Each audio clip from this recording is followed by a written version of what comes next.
আজকে একটা নতুন তরকারি রান্না করব। এর আগে আমি কখনোই রান্না করিনি। চিংড়ি মাছ দিয়ে সিম, বেগুন আর আলু দিয়ে ঝোল। যদিও সব সময় বেগুন আলু দিয়ে রান্না করছি, কিন্তু সিমটা কখনোই এর সাথে অ্যাড করিনি। এই জন্য আমার কাছে এটা নতুন মনে হচ্ছে। যাই হোক, রান্নার সময় মনে হয়েছিল কেমন জানি অদ্ভুত মনে হবে, কিন্তু রান্নার পর আসলে অনেক মজা ছিল। এই তো রান্নার জন্য প্রথমে আমি পেঁয়াজ কুচিগুলো ব্রাউন করে ভেজে নিয়েছি।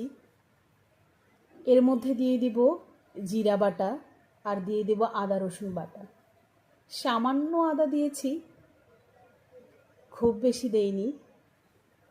আর সাথে দিয়ে দিব লাল মরিচের গুঁড়া আর দিয়ে দিব হলুদ গুঁড়া।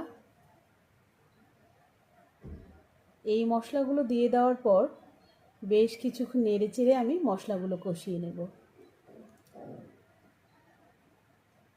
মশলাগুলো ভালোভাবে কষিয়ে নিয়ে ধুয়ে রাখা চিংড়িগুলো এর মধ্যে দিয়ে দিব। এখন তো আগের মতো আর চিংড়ির স্বাদ নেই, তারপর কি করার, খেতে ইচ্ছে করলে খেতেই হয়। যাই হোক, চিংড়িগুলো ভালোভাবে কষিয়ে নিচ্ছি। যখন উপরে তেল তখনই বুঝে নিতে হবে যে মশলাটা ভালোভাবে কষানো হয়ে গেছে। মশলাটা ভালোভাবে কষানোর পরেই আমি সামান্য পরিমাণ ঝোল দিব। এখন আমি পরিমাণ মতো লবণ দিয়ে দিব আর দিয়ে দিব কাঁচা মরিচ কুচি।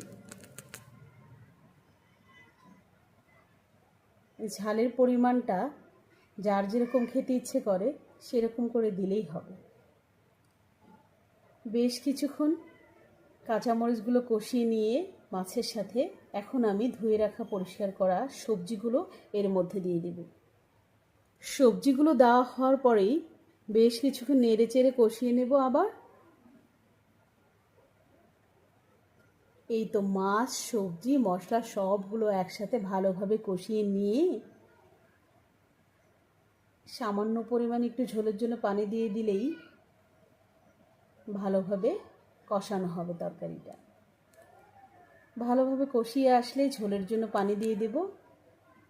বেশ কিছুক্ষণ রান্না করলেই হয়ে যাবে চিংড়ি, বেগুন, আলু, সিমের ঝোলের তরকারি। আপনারাও রান্না করে ট্রাই করতে পারেন, কেমন হয় দেখবেন।